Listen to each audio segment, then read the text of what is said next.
ಪ್ರೀತಿಯ BA 4ನೇ semester ವಿದ್ಯಾರ್ಥಿಗಳಿಗೆ ಈ ಒಂದು ವಿಡಿಯೋಗೆ ಪ್ರೀತಿಯ ಸ್ವಾಗತ. ಇವತ್ತಿನ ಒಂದು ಕ್ಲಾಸ್ನಲ್ಲಿ ನಾವು ಬ್ಯಾಚುಲರ್ ಆಫ್ ಆರ್ಟ್ಸ್ ವಿಷಯಕ್ಕೆ ಸಂಬಂಧಿಸಿದಂತಹ 4ನೇ ಸೆಮಿಸ್ಟರ್ ಕನ್ನಡ ವಿಷಯದ ಕಂಟಿನ್ಯೂ ಪಾರ್ಟ್ ಅಧ್ಯಾಯ 10 ಮನುಷ್ಯ ಜಾತಿ ತಾನೊಂದೇ ಒಲಂ ಅಧ್ಯಾಯದ ಕುರಿತು ಇವತ್ತಿನ ಕ್ಲಾಸ್ನಲ್ಲಿ ಪರೀಕ್ಷೆಗೆ ಉಪಯುಕ್ತವಾಗುವಂಥ ರೀತಿಯಲ್ಲಿ ನಿಮಗೆ ಅನುಕೂಲವಾಗುವ ರೀತಿಯಲ್ಲಿ ಇವತ್ತಿನ ಒಂದು ಅವಧಿಯಲ್ಲಿ ಸಂಪೂರ್ಣವಾದಂಥ ಮಾಹಿತಿಯನ್ನು ಡಿಸ್ಕಷನ್ ಮಾಡೋಣ ಅಂತ ಹೇಳ್ತಾ ಇವತ್ತಿನ ಕ್ಲಾಸ್ನ ಸ್ಟಾರ್ಟ್ ಮಾಡೋಣ ಬನ್ನಿ. ಮೊದಲಿಗೆ ಕವಿ ಪರಿಚಯವನ್ನು ನೋಡೋದಾದ್ರೆ, ಕನ್ನಡದ ಪ್ರಮುಖ ಕವಿಯತ್ರಿಯರಲ್ಲಿ ಪದ್ಮಿನಿ ನಾಗರಾಜ್ ಒಬ್ಬರು. ಮೈಸೂರು ಜಿಲ್ಲೆಯ ಸಾಲಿಗ್ರಾಮದವರಾದ ಇವರು ಕನ್ನಡ ಪ್ರಾಧ್ಯಾಪಕಿ ಮತ್ತು ಪ್ರಾಂಶುಪಾಲಿಯಾಗಿ ಸೇವೆ ಸಲ್ಲಿಸಿದ್ದಾರೆ.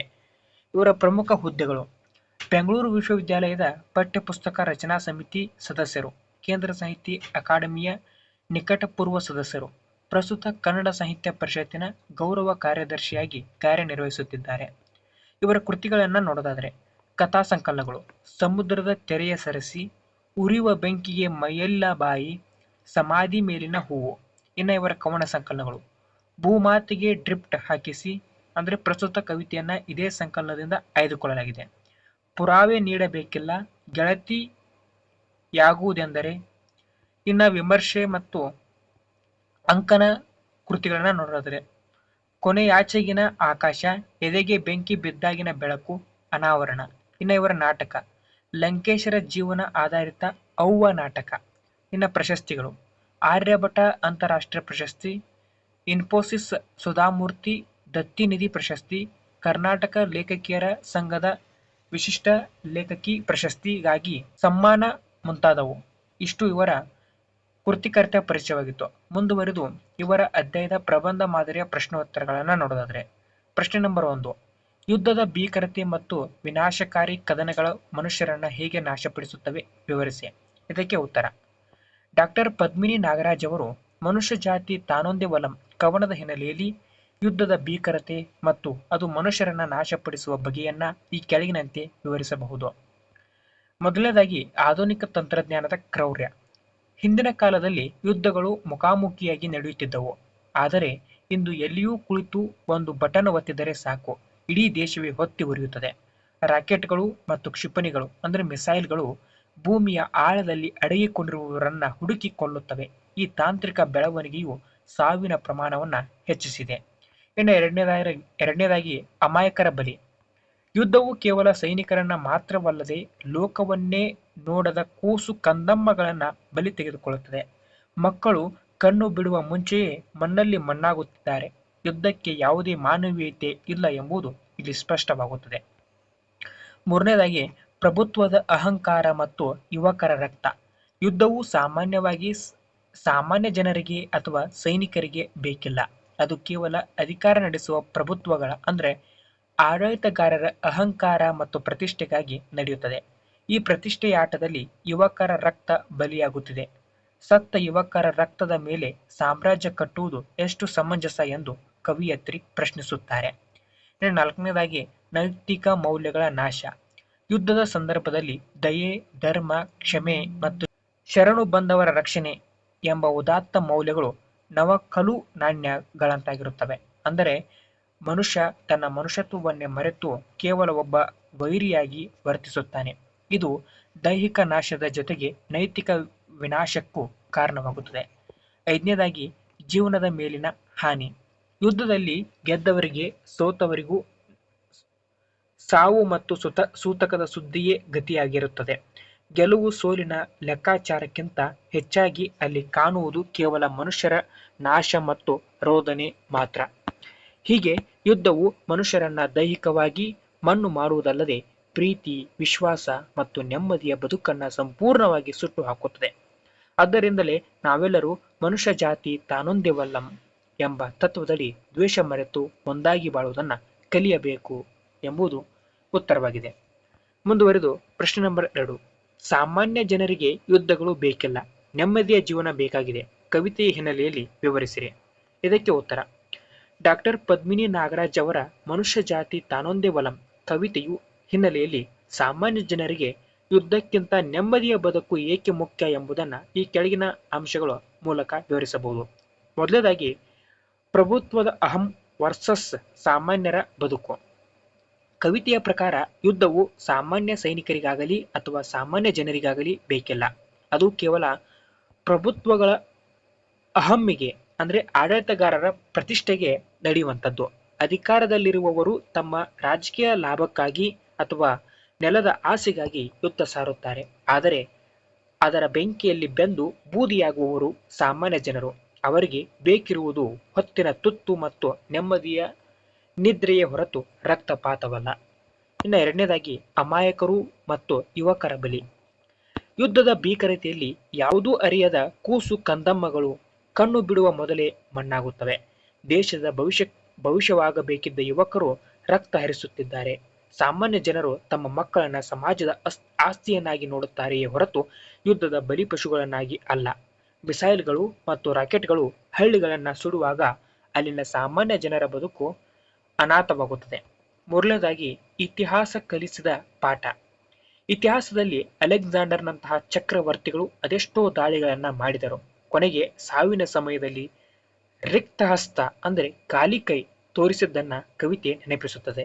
ಸಾಮಾನ್ಯ ಜನರಿಗೆ ಈ ಇತಿಹಾಸ ತಿಳಿದಿದೆ. ಗೆದ್ದವನಿಗೂ ಸೋತವನಿಗೂ ನಾವು ಕಟ್ಟಿಟ್ಟ ಬುತ್ತಿ. ಅಶೋಕ ಕಳಿಂಗ ಯುದ್ಧದ ನಂತರ ಯುದ್ಧವನ್ನ ತ್ಯಜಿಸಿ ಶಾಂತಿಯ ಹಾದಿ ಹಿಡಿದದ್ದು ಸಾಮಾನ್ಯ ಜನರ ನೆಮ್ಮದಿಯ ಮಹತ್ವವನ್ನ ಸಾರುತ್ತದೆ. ಇನ್ನು ನಾಲ್ಕನೇದಾಗಿ ಮೌಲ್ಯಗಳ ಅಧಪತನ. ಸಾಮಾನ್ಯ ಜನಜೀವನವು ದಯೆ, ಧರ್ಮ ಮತ್ತು ಕ್ಷಮೆಯ ಮೇಲೆ ನಿಂತಿದೆ. ಆದರೆ ಯುದ್ಧವು ಈ ಉದಾತ್ತ ಮೌಲ್ಯಗಳನ್ನ ನವಕಲು ನಾಣ್ಯಗಳನ್ನಾಗಿ ಮಾಡುತ್ತಿದೆ. ಯುದ್ಧ ನಡೆದಾಗ ಮನುಷ್ಯತ್ವ ಸತ್ತು ಹೋಗುತ್ತದೆ. ಸಾಮಾನ್ಯ ಜನರಿಗೆ ಪರಸ್ಪರ ದ್ವೇಷ ಸಾಧಿಸುವುದಕ್ಕಿಂತ ಅನ್ಯೂನ್ಯವಾಗಿ ಒಂದಾಗಿ ಬಾಳುವುದರಲ್ಲಿಯೇ ಹಿತವಿದೆ ಎಂಬುದು ಕವಿತೆಯ ಆಶಯ. ಮನುಷ್ಯ ಜಾತಿ ತಾನೊಂದೇ ಒಲಂ. ಕೊನೆಯದಾಗಿ ಕವಿತೆಯು ಪಂಪನ ಪ್ರಸಿದ್ಧ ಸಾಲನ್ನ ಉಲ್ಲೇಖಿಸುತ್ತದೆ. ಜಾತಿ, ಮತ, ಭಾಷೆ ಅಥವಾ ದೇಶದ ಹೆಸರಿನಲ್ಲಿ ಜನರನ್ನ ವಿಭಜಿಸಿ ಯುದ್ಧಕ್ಕೆ ತಳ್ಳುವುದಕ್ಕಿಂತ ಎಲ್ಲರೂ ಒಂದೇ ಎಂಬ ಭಾವನೆಯಿಂದ ಬದುಕುವುದು ಸಾಮಾನ್ಯ ಜನರ ನಿಜವಾದ ಗುರಿಯಾಗಿದೆ. ಅವರಿಗೆ ಬೇಕಿರುವುದು ಗಡಿಗಾಳ ಆಚೆಗಿನ ದ್ವೇಷವಲ್ಲ, ಬದಲಿಗೆ ಪ್ರೀತಿ ಮತ್ತು ಸಹಬಾಳ್ವೆ. ಸಂಕ್ಷಿಪ್ತವಾಗಿ ಹೇಳುವುದಾದ್ರೆ, ಸಾಮಾನ್ಯ ಜನರ ಯುದ್ಧದ ವಿಜಯೋತ್ಸವಕ್ಕಿಂತ ಬದುಕಿನ ಸಣ್ಣ ಪುಟ್ಟ ಸಂತೋಷಗಳನ್ನ ಬಯಸುತ್ತಾರೆ. ಯುದ್ಧವು ಕೇವಲ ವಿನಾಶವನ್ನ ತಂದರೆ ಶಾಂತಿ ಮತ್ತು ಸಮಾನತೆಯ ನೆಮ್ಮದಿಯ ಜೀವನವನ್ನ ನೀಡುತ್ತದೆ. ಆದ್ದರಿಂದಲೇ ಸಮಾಜಕ್ಕೆ ಯುದ್ಧಕ್ಕಿಂತ ದಯೆಯೇ ಧರ್ಮದ ಮೂಲ ಎಂಬ ತತ್ವದ ಅವಶ್ಯಕತೆ ಇದೆ ಎಂಬುದು ಇಷ್ಟು ಪ್ರಬಂಧ ಮಾದರಿಯ ಪ್ರಶ್ನೋತ್ತರಗಳಿಗೆ ಸ್ವಾರಸ್ಯವಾದಂತಹ ಉತ್ತರವಾಗಿದ್ವು. ಇನ್ನು ಎರಡನೆಯ ಘಟ್ಟ ಟಿಪ್ಪಣಿ ರೂಪದ ಪ್ರಶ್ನೋತ್ತರಗಳು. ಇವುಗಳನ್ನ ನೋಡೋದಾದ್ರೆ, ಟಿಪ್ಪಣಿ 1, ಆಧುನಿಕ ಯುದ್ಧದ ಭೀಕರತೆ ಮತ್ತು ತಾಂತ್ರಿಕ ಕ್ರೌರ್ಯದ ಕುರಿತು ಪ್ರಶ್ನೆಯನ್ನ ನೋಡೋದಾದ್ರೆ, ಪ್ರಶ್ನೆ ನಂಬರ್ 1, ಆಧುನಿಕ ಯುದ್ಧವು ಹಿಂದಿನ ಯುದ್ಧಗಳಿಗಿಂತ ಹೇಗೆ ಭಿನ್ನ ಮತ್ತು ಭೀಕರವಾಗಿದೆ ವಿವರಿಸಿ. ಇದಕ್ಕೆ ಉತ್ತರ, ಆಧುನಿಕ ಯುದ್ಧವು ಶೌರ್ಯ ಅಥವಾ ಪರಾಕ್ರಮದ ಪ್ರದರ್ಶನವಾಗಿ ಉಳಿಯದೆ ಕೇವಲ ತಾಂತ್ರಿಕ ವಿನಾಶವಾಗಿ ಮಾರ್ಪಟ್ಟಿದೆ ಎಂದು ಕವಿಯತ್ರಿ ವಿಷಾದಿಸುತ್ತಾರೆ. ಮುಖಾಮುಖಿ ಹೋರಾಟದ ಅಂತ್ಯ. ಹಿಂದಿನ ಕಾಲದಲ್ಲಿ ಯುದ್ಧಕ್ಕೆ ಆನೆ, ಕುದುರೆ, ರಥ ಮತ್ತು ಬಾಣಗಳು ಬೇಕಿದ್ದವು. ಸೈನಿಕರು ಮುಖಾಮುಖಿಯಾಗಿ ಹೋರಾಡುತ್ತಿದ್ದರು. ಆದರೆ ಈಗ ಕೋವಿ, ಕತ್ತಿಗಳು ಹಂಗಿಲ್ಲ. ಬಟನ್ ಸಂಸ್ಕೃತಿ. ಎಲ್ಲಿಯೇ ಸುರಕ್ಷಿತವಾಗಿ ಕುಳಿತು ಒಂದು ಬಟನ್ ಒತ್ತಿದರೆ ಸಾಕು, ಇಡೀ ದೇಶವೇ ಹೊತ್ತಿ ಉರಿಯುತ್ತದೆ. ಇದು ಯುದ್ಧವನ್ನ ಅತ್ಯಂತ ಹೇಡಿತನದನ್ನಾಗಿ ಮತ್ತು ಕ್ರೂರವನ್ನಾಗಿ ಮಾಡಿದೆ. ಅಮಾಯಕರ ಸಾವು. ರಾಕೆಟ್ಗಳು ಮತ್ತು ಮಿಸೈಲ್ಗಳು ಅಂದ್ರೆ ಕ್ಷಿಪಣಿಗಳು ಕಂದರಗಳಲ್ಲಿ ಅಡಗಿರುವ ಪುಟ್ಟ ಕಂದಮ್ಮಗಳನ್ನು ಹುಡುಕಿಕೊಳ್ಳುತ್ತವೆ. ಲೋಕವನ್ನೇ ಅರಿಯದ ಕೂಸುಗಳು ಮಣ್ಣಲ್ಲಿ ಮಣ್ಣಾಗುತ್ತಿವೆ. ಗೆಲುವು ಸೋಲಿನ ಲೆಕ್ಕಾಚಾರವಿಲ್ಲದ ಈ ಯುದ್ಧಗಳು ಕೇವಲ ಸಾವಿನ ಸೂತಕವನ್ನ ಮಾತ್ರ ಹರಡುತ್ತಿವೆ ಎಂಬುದು ಉತ್ತರವಾಗಿತ್ತು. ಇನ್ನ ಟಿಪ್ಪಣಿ 2, ಮನುಷ್ಯ ಜಾತಿ ತಾನೊಂದೇ ಒಲಂ ಕವನದ ಸಂದೇಶದ ಪ್ರಶ್ನೆಯನ್ನು ನೋಡೋದಾದ್ರೆ, ಪ್ರಶ್ನೆ 2, ಕವಿತೆಯ ಶೀರ್ಷಿಕೆಯ ಹಿನ್ನೆಲೆಯಲ್ಲಿ ಕವಿಯತ್ರಿ ನೀಡುವ ಮಾನವೀಯ ಸಂದೇಶವೇನು? ಉತ್ತರ, ಯುದ್ಧದ ವಿನಾಶಕಾರಿ ಗುಣವನ್ನ ವಿವರಿಸುತ್ತಾ ಕವಿಯತ್ರಿ ಅಂತಿಮವಾಗಿ ಆದಿಕವಿ ಪಂಪನ ಮನುಷ್ಯ ಜಾತಿ ತಾನೊಂದೇ ಒಲಂ ಎಂಬ ಉದಾತ್ತ ತತ್ವವನ್ನ ಎತ್ತಿ ಹಿಡಿಯುತ್ತಿದ್ದಾರೆ. ಪ್ರಭುತ್ವದ ಅಹಂಕಾರದ ವಿರೋಧ. ಯುದ್ಧವು ಸಮಾಜದ ಸಾಮಾನ್ಯ ಜನರಿಗೆ ಬೇಕಿಲ್ಲ. ಅದು ಕೇವಲ ಆಡಳಿತಗಾರರ ಅಹಂಕಾರ ಮತ್ತು ಪ್ರತಿಷ್ಠೆಗಾಗಿ ನಡೆಯುತ್ತದೆ. ಸತ್ತ ಯುವಕರ ರಕ್ತದ ಮೇಲೆ ಕಟ್ಟುವ ಸಾಮ್ರಾಜ್ಯಕ್ಕೆ ಯಾವುದೇ ಬೆಲೆ ಇಲ್ಲ. ಇತಿಹಾಸದ ಪಾಠ. ಅಶೋಕ ಮತ್ತು ಅಲೆಕ್ಸಾಂಡರ್ನ ಇತಿಹಾಸವು ನಮಗೆ ಯುದ್ಧದ ವ್ಯರ್ಥತೆಯನ್ನು ಕಲಿಸಿಕೊಡುತ್ತದೆ. ಶರಣು ಬಂದವರ ರಕ್ಷಣೆ, ದಯೆ ಮತ್ತು ಕ್ಷಮೆಯಂತಹ ಮೌಲ್ಯಗಳು ಇಂದು ನವಕಲು ನಾಣ್ಯಗಳಾಗಿರುವುದು ವಿಷಾದನೀಯ. ಜಾಗತಿಕ ಶಾಂತಿ. ಜಾತಿ, ಮತ, ಭಾಷೆ ಅಥವಾ ಗಡಿಗಳ ಹೆಸರಿನಲ್ಲಿ ಕಿತ್ತಾಡುವುದಕ್ಕಿಂತ ಮನುಷ್ಯ ಕುಲವೆಲ್ಲ ಒಂದೇ ಎಂಬ ಭಾವನೆಯಿಂದ ಬದುಕುವುದು ಇಂದಿನ ತುರ್ತು ಅಗತ್ಯವಾಗಿದೆ. ದಯೆಯಿಲ್ಲದೆ ಧರ್ಮವಾವುದು ಎಂದು ಪ್ರಶ್ನಿಸುವ ಮೂಲಕ ಕವಯಿತ್ರಿ ಮಾನವೀಯತೆಯ ಶ್ರೇಷ್ಠ ಧರ್ಮವೆಂಬ ಸಂದೇಶ ನೀಡಿದ್ದಾರೆ ಎಂಬುದು ಇಷ್ಟು ಟಿಪ್ಪಣಿ ಭಾಗದ ಪ್ರಶ್ನೆಗೆ ಉತ್ತರಗಳಾಗಿದ್ವು. ಇನ್ನು ಮುಂದುವರೆದು 1 ಅಂಕದ ಪ್ರಶ್ನೋತ್ತರಗಳನ್ನು ನೋಡೋದಾದ್ರೆ, ಪ್ರಶ್ನೆ ನಂಬರ್ 1, ಮನುಷ್ಯ ಜಾತಿ ತಾನೊಂದೇ ಒಲಂ ಕವನದ ಕವಯಿತ್ರಿ ಯಾರು? ಉತ್ತರ ಡಾಕ್ಟರ್ ಪದ್ಮಿನಿ ನಾಗರಾಜ್. ಪ್ರಶ್ನೆ ನಂಬರ್ 2, ಕವಿತೆಯನ್ನ ಯಾವ ಕವನ ಸಂಕಲನದಿಂದ ಆಯ್ದುಕೊಳ್ಳಲಾಗಿದೆ?